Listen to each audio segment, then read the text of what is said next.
Noví slovenskí politici budú už profesionáli. Problémy slovenského zdravotníctva vyriešené. Majstrovstvá sveta vo futbale vrcholia. Dobrý večer pri júlovom vydaní nášho takmer objektívneho spravodajstva. Dobrý večer. Začneme, hádam, in medias res a pozrime sa do zariadenia, na ktoré právom upierame svoje zraky. Bližšie už náš vyslaný redaktor. S našou kamerou sme navštívili výcvikové stredisko novej generácie našich politikov, ktoré sa nachádza v dedinke Zriedkavá Papiernička. Hádam, najdôležitejším úkonom každého politika je strihanie pásky. Veď v našom štáte sa denne otvárajú rôzne veci a všade tam niekto musí prestrihnúť pásku. Strihanie pásky je na oko úkon veľmi jednoduchý, ale ako sami vidíme, nie vždy sa vydarí. Tento úkon je takmer vždy spojený s vítaním chlebom a soľou. Aj prítomný inštruktor upozorňuje budúcich politikov na to, aké je dôležité správne zosúladiť všetky tieto kroky, teda rezanie chleba, solenie a strihanie. Ako vidíte, tento adept ešte nie je celkom pripravený na vypustenie do voľnej politiky, ale ak bude svedomitý, určite sa s ním, ako aj s ostatnými, ešte stretneme. Ďalší výcvik prebieha v ešte náročnejších podmienkach a je zameraný na trénovanie schopností dostať sa k veslu. Boj medzi frekventantmi je skutočne neúprosný a chlapci jeden druhému nič nedarujú. Po zvládnutí tejto úlohy účastník kurzu trénuje plavbu na 2 člnoch, čo je situácia, s ktorou sa v politike bude stretávať denne. Za týmito 2 člnmi si kurzisti musia predstaviť 2 politické strany. Potom sa simuluje situácia, že v jednej zo strán už začalo dotyčnému prihárať, respektíve, že do jedného člna začalo tiecť a dotyčný musí rýchlo prestúpiť. Vrcholom virtuozity je schopnosť udržať sa vo 2 člnoch a teda aj stranách súčasne. Za poslednou, ale za to najdôležitejšou disciplínou vo výcviku mladých politikov sme si zašli na tréningové pole, ktoré sa nachádza neďaleko obce Zriedkavá Papiernička. Predmet, ktorý dnes účastníci kurzu budú preberať, je aktuálny práve teraz, v čase žatvy. Áno, je to mrvenie. Na mrvenie sa však politik musí patrične pripraviť. Dať si dole sako, prehodiť si ho cez plecia a nasadiť si slnečné okuliare. Mrvenie je tiež na prvý pohľad náramne jednoduchá, ba až primitívna operácia, na ktorej prakticky niet čo pokaziť. Na nádejného politika však aj pri mrvení číha množstvo nástrah, že napríklad nenájde pole, že namiesto obilného klasu začne mrviť burinu, že sa mu za golier dostane osteň, prípadne, že ho prejde kombajn. Na tieto veci si však účastníci kurzu v Zriedkavej Papierničke musia zvyknúť. Veď v politike ich čakajú podstatne horšie veci.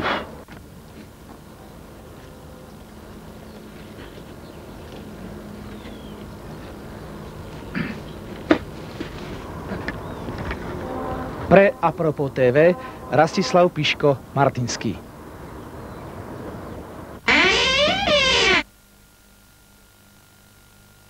Nasledujúci spravodajský materiál som nakrútil zhruba pred 2-3 týždňami a doteraz som váhal, či ho zaradiť, alebo nie. Ide totiž o ďalšiu zo série obrovských škandálnych gatí, ktoré som tentokrát nazval Izola gate. O čo teda... Prepáčte. O čo teda ide? Ide o ďalšiu aféru súvisiacu s privatizáciou podniku na výrobu izolačných a protihlukových stien. Áno, dovolím si tvrdiť, že... Áno, dovolím si tvrdiť, že tentokrát došlo pri výrobe protihlukových stien k porušeniu zákona. Aby ma však nikto neobviňoval, že si vymýšľam, tu je rozhovor s korunným svedkom celého prípadu. Je ním smenový majster v protihlukárni, pán Matej Decibel. Prosím režiu o obrazový materiál. Takže ako sa vlastne privatizácia v protihlukárni začala?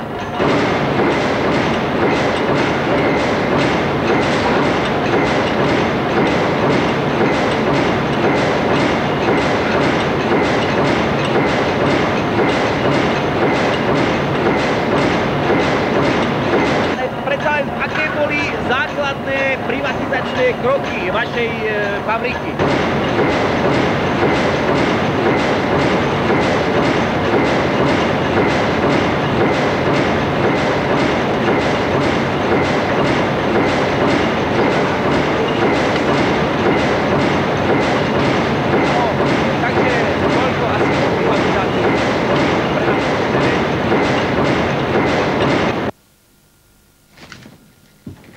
Toľko teda názor z dola priamo z výroby protihlukových stien.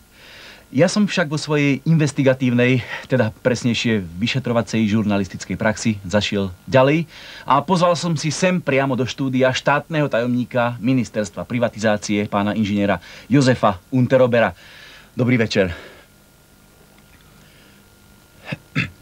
O inžinierovi Unteroberovi som si zistil, že predtým, ako sa stal štátnym tajomníkom Ministerstva privatizácie, dlhé roky pracoval v závode na výrobu protihlukových stien. Takže, ako pán štátny tajomník, povedzte nám, ako je to s tou privatizáciou. S tou privatizáciou, ako to je, pán štátny tajomník. Keby ste nám...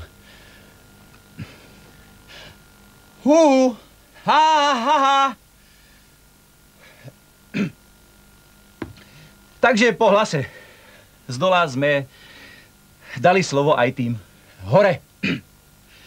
Jedným nebolo rozumieť, druhí neodpovedali a mne ako redaktorovi ostáva iba ospravedlniť sa vám, vážení televízni diváci, za strašne zníženú kvalitu obrazu, zvuku, hladkých charakterov a teším sa s vami. Dovidenia niektorej sprivatizovanej liečebny.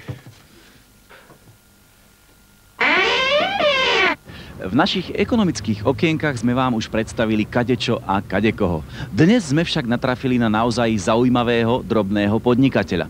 Na prvý pohľad tento človek vyzerá ako pouličný pracovník v oblasti výmeny meny, v lepšom prípade ako pracovník nejakej spravodajskej služby.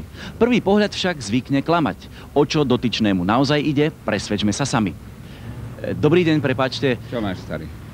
Prepáčte, vieme o vás, že ste drobný podnikateľ a živnostník, ale nám sa predsa len môžete zdôveriť, v čom konkrétne podnikáte? Pozri, starý. Ja robím informatiku. Informácie. Rozumieš, vychádzam z faktu, že noviny sú drahé jak svinia. Áno. Ľudia si to nemôžu dovoliť. Ja ich položím, odfajčím celú PNS. Áno. Rozumieš? Normálna trhová mechoška, vybav. Predsa len mohli by ste byť konkrétnejší? Starý, môj čas sú peniaze a čas je drahý, rozumieš? Počkaj, ja tam mám dosť dobrého zákazníka. Dávaj pozor, dobre? Áno. Šéfko, vykašlite sa na noviny. Vykašlite sa na noviny. Ja vám to poviem o tretinu lacnejšie a pridám aj zo pár pikošiek. Nepočujem. Hovorím, že pridám aj sexuálne pikošky, rozumiete, no? Tak ideme na vec. Zahraničná politika. Zasadala Bezpečnostná rada. Vážne? Áno, v pásme Gazy sa strieľalo za... Veľmi? No dosť, ne? 50 halierov. Poďme na drevo, Iko. A čo tie pikošky? No, pikošky budú. Zasadala koaličná rada. Koaličná rada, že zasadala. No, dosť zasadala. Za 24 hodín 4 znásilnenia. No, poďme korunu 20. Ďalej. Konala sa súťažmi z monokiny. Víťazka. Rozmery 90, 60, 90, prdel jak hovado, je to jasné. Za posledných 24 hodín 4 urážky na cti. A čo majstrovstvá sveta? Majstrovstvá sveta, počkajte, majstrovstvá sveta, stále teplo jak svinia v Amerike, nič nového, 4 koruny. No poďme, Ujo. Penáčky sem, pekne, tak, dobre, dobre. Aha, ďakujem. No, není za čo, kedykoľvek. Na záver nám ešte prosím prezrate, koľko vám takéto podnikanie zhruba vynáša za deň? Tak ale toto je pomerne dosť doverná pikoška, takže to bude 120 na drevo, starý. Aha, no, čo sa dá robiť? Nechaj teraz. Takže koľko? No tak 200 ty, ti to povím. Vádz jak tebe s tým mikrákom. Moderný. Skrúcaný. Pre apropo TV, Štefan Elvis Skrúcaný. V našom dnešnom zdravotníckom okienku vás chceme zaviesť do novootvorenej nemocnice Friedricha Wilhelma Streptokoka v Bratislave. Naše kroky do tohto ústavu neviedli náhodou. Lekári tunajšieho zdravotníckeho zariadenia ako prví pochopili výzvu doby na šetrenie a začali priamo od seba. Teda presnejšie od seba aj od pacienta. Najlepšie si to však pozrieme na konkrétnom prípade tohto pacienta, u ktorého bolo zistené vážne podozrenie na prítomnosť mozgu. Prosím vás, pán docent. Áno, prosím. Nemôžete ma nejako uspať. Pustite mi jednoducho Máriu. Bohužiaľ, pri tejto operácii musíte byť jednoducho pri plnom vedomí. Áno. A buďte pokojní, lebo vás vykážem z operačnej miestnosti. Namiesto týchto zbytočných rečí ste si už dávno mohli skontrolovať tlak. Takže prosím pekne, tlak. Normálny? Určite? V poriadku. Áno, tak v takom prípade puls, buďte tak láskaví. V norme. Ďakujem. Bystrejší z vás už iste pochopili, v čom spočíva tajomstvo úspechu tohto zdravotníckeho zariadenia. Je to v spolupráci lekára s pacientom, ktorý až doteraz sa iba nečine vyvaľoval na operačnom stole a nejako s lekárom nespolupracoval. Nová metóda, ktorú práve sledujeme, pacienta nielen využije, ale ho aj zabaví a spríjemní mu tak posledné minútky života. Venujme sa však už ďalšiemu priebehu operácie. No prosím, sústrete sa už, nerozptýlujte seba aj mňa zbytočnosťami. Skalpel si, prosím. No, pílku. Ďakujem. No a v poslednej fáze tvár zakryť rúškou. Buďte tak láskaví. Tak, sme pripravení. V poriadku. No prosím. Tak, držte sa. Ideme na to. Tak, ako to prebieha? Ako to prebieha, keby vám niekto pílil gebuľu. U mňa to nie je potrebné. U mňa nie je podozrenie na prítomnosť mozgu. Tak.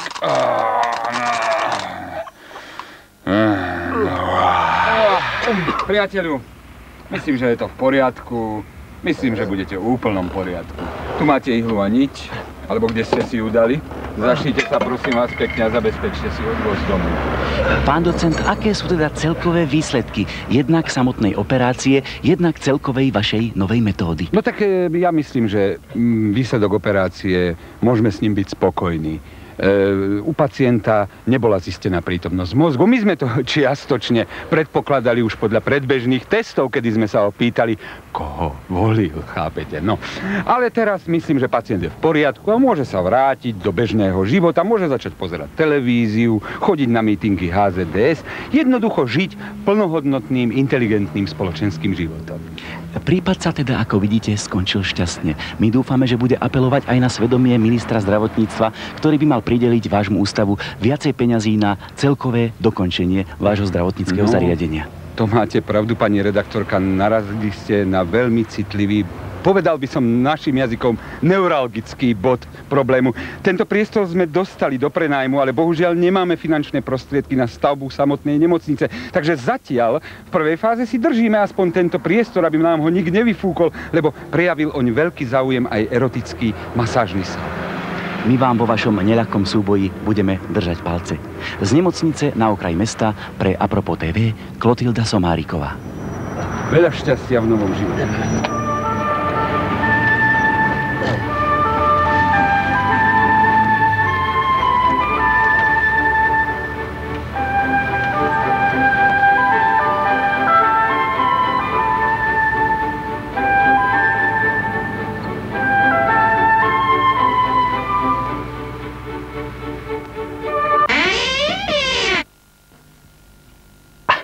Napriek letnej sezóne, ktorá sa už naplno rozbehla, kultúrne dianie v našej krajine sa nezastavilo. Naopak, žije naplno a ponúka široký diapazón umeleckých zážitkov. Svedčí o tom aj zaujímavá výstava, ktorú v týchto dňoch otvorili v Bratislave. Dobrý deň, vážení priatelia. Hlásim sa vám z galérie Pavla Uhorčíka v Bratislave, kde bola práve otvorená výstava Plastika 1994. Výstava pozostáva z najúspešnejších plastík, ktorých autorom je plastický chirurg doktor Juraj Mária Brouček, kandidát vied. Poďme sa teraz pozrieť na jeho najúspešnejšie diela. Práve sledujete plastiku Uši muža zvedavého, ktorá pochádza z majstrovho červeného obdobia. Zaujímavým dielom je aj plastika majstra Broučeka spred 2 rokov, ktorá nesie názov Pozdrav z Holictva, ktorá zožala veľký úspech aj na festivale výtvarného umenia v Seville. Nemalé pobúrenie ešte začias totality spôsobila táto ženská plastika, ktorú majster výstižne nazval Ja si ho nedám, ty kurva, a ktorá pochádza z roku 1985. Zobrazuje manželku, ktorá po boji s milenkou navrátila otca rodine. Za toto dielo dostal nakoniec Juraj Mária Brouček cenu Rodina pilier štátu. Majster Brouček sa však nevyhýba ani témam veselým, hýriacim zaujímavými nápadmi, plnými humoru. Svedčí o tom aj dielo, ktoré práve sledujete a ktoré nesie názov Podaj chirurgovi prst, prišije ti ho.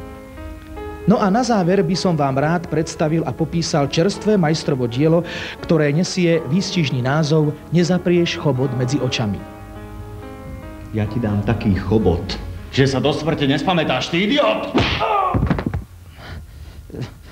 Pravdepodobne som sa pri identifikácii diela pomýlil, pretože človek, pri ktorom som sa pristavil, bol samotný autor Juraj Mária Brouček. Touto cestou sa jemu i vám ospravedlňujem a želám veľa umeleckých zážitkov. Pre Apropo TV Rastislav Frost Piško Martinský.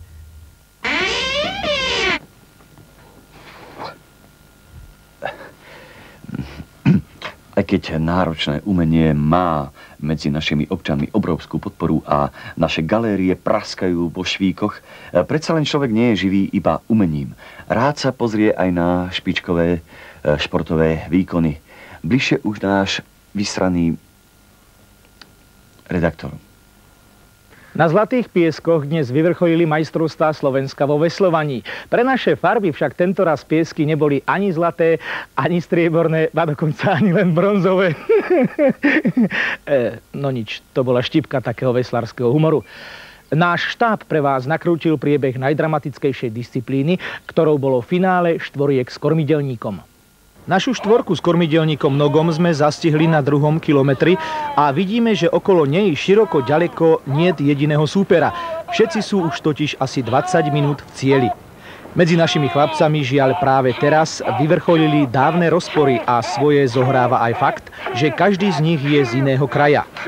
Chlapci neboli jednotní ani pokiaľ išlo o tempo, ba dokonca ani o smer veslovania. Svoje zohrali aj nezhody pri výbere občerstvenia, kedy sa chlapci nevedeli dohodnúť, či budú piť pivo, víno alebo slivovicu. Kormidelník Noga od začiatku chcel zvoliť taktiku cukru a biča. Cukor sa mu však rozpustil vo vode, preto ostalo iba pri biči. Konflikty nakoniec vyvrcholili odstránením kormidelníka Nogu a po tomto akte, ktorého iniciátorom bol prvý veslár skrúcaný, prišli naši chlapci do cieľa ako štvorka bez kormidelníka a v tejto kategórii sa stali jasnými víťazmi. Netreba už, to je tak teplo, že to... Celý športový svet žije momentálne futbalom. Je to hra, ktorá očarila aj tých najzaritejších odporcov športu. Redakcia Apropo TV vám teraz ponúka časť priameho prenosu z futbalových majstrovstiev sveta, ktoré sa konajú v Spojených štátoch amerických. Bude to stretnutie medzi dvoma mužstvami, ktoré sa doposiaľ ešte nikdy vzájomne nestretli. Zápas Nigéria-Bulharsko vám v priamom prenose sprostredkuje náš športový komentátor Štefan Rolák, nakoľko zvukové spojenie medzi majstrovstvami a štúdiom sa nám doteraz nepodarilo nadviazať. Športu zdar, futbalu zvlášť, vážení televízni diváci, práve sledujete úvodné minúty futbalového stretnutia medzi Nigériou a Bulharskom na Rooseveltovom štadióne v Chicagu. Obe mužstvá prišli na zápas skvele pripravené a samozrejme so svojimi najväčšími hviezdami. Veď mená ako Mfede, Kunde, Onana, Omambík, Ndiba či Bekeke naháňajú súperom naozaj strach. Hráči Bulharska začali opatrne, lebo Nigéria pohrozila, že v prípade prehry vyžrebujú niektorého z hráčov a dopadne podobne ako švédsky brankár Johansson, ktorý po víťazstve Švédska skončil na švédskom stole. Na svojej kopačke má práve teraz loptu nigérijský hráč Jean-Pierre Baptista Bekeke. 27-ročný súkromný ľudožrút kmeňa Zuzume a stredný útočník FC Boavištu Dakar. Jean-Pierre Bekeke je synom šamana kmeňa Mhame Ozemba Buru Bekekeho a francúzskej turistky Michelle Moulinézovej. Michelle Moulinézová, povolaním etnologička, sa zoznámila s Ozembom Buru Bekekem počas dôkladného etnologického prieskumu afrických kmeňov. Nigérijský strednopoliar Jean-Pierre Baptista Bekeke dostal teda už pri narodení do vienka húževnatosť a silu otca, ako aj mrštnosť a zároveň istú zvedavosť matky. Otec Ozemba Buru Bekeke pôvodne chcel, aby jeho syn kráčal v jeho šľapajách, ale na naliehanie matky sa vtedy ešte mladý Jean-Pierre dostal na 5 rokov do Paríža, kde, ako sa hovorí, pričuchol k futbalu, najmä častým pozeraním televízie, ktorá práve v tom čase vysielala priamy prenos z majstrovstiev sveta v Mexiku. Otec Ozemba Buru Bekeke bol spočiatku zásadne proti. Ale keď mladí Jean-Pierreovi kamaráti ako Mfede, Kunde, Onana, Omambik či Ndiba porazili futbalový výber z nepriateľeného kmeňa Ukuba Ukube 12-0, pričom polčas sa skončil paradoxne 0-1, podľahol neodškriepiteľnému čaru tejto hry a futbal osobne začal podporovať. Sám sa stal futbalovým rozhodcom a niektoré dôležité zápasy kmeňa sám bubnoval, nakoľko bol šaman a píšťalku ešte v tých časoch v Nigérii nepoznali.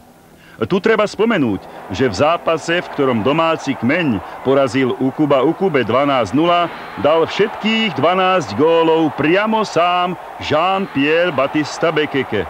Z toho 3 hlavou, 3 petičkou, 3 kopačkou, 3 rukou a 10 kokosovým orechom, ktoré však neuznali a nikto si to ani poriadne nevšimol. Na zápase s kmeňom Ukuba Ukube bolo vtedy prítomných 29 absolútne neplatiacich divákov. 1500 ďalších sa skrývalo po okolí pred tigrom, ktorý vtrhol na hraciu plochu a zápas sledovali z húštiny. Teplota vzduchu bola 42 stupňov tieň. Dokopy v kmeňovej lige nastrieľal Jean-Pierre Baptista Bekeke 12 433 gólov, čo je skutočne úctyhodné, ak uvážime, že 52 000 gólov dal predtým kokosovým orechom a FIFA mu ich neuznala. Vážení športoví priatelia, stretnutie medzi Nigériou a Bulharskom sa skončilo 3-0. Toľko zo športu a teraz už naša pravidelná predpoveď počasia. Divákom zdar a počasiu zvlášť, vážení futbaloví narkomani. Keď sa pozrieme na mapu Slovenska, všade vidíme futbalové lopty. Keď sa pozrieme na oblohu, tak vidíme futbalovú loptu. A keď sa pozrieme na manželku, tak tiež vidíme 2 futbalové lopty. Kým sa neskončia majstrovstvá sveta vo futbale, všade už budeme vidieť len futbalové lopty. V druhej polovici mesiaca, keď sa zoznámime s rodinou, tak zistíme, že na oblohe už nesvieti futbalová lopta, ale slnko, ktoré nás láka do teplých krajín. Ešte predtým však po celom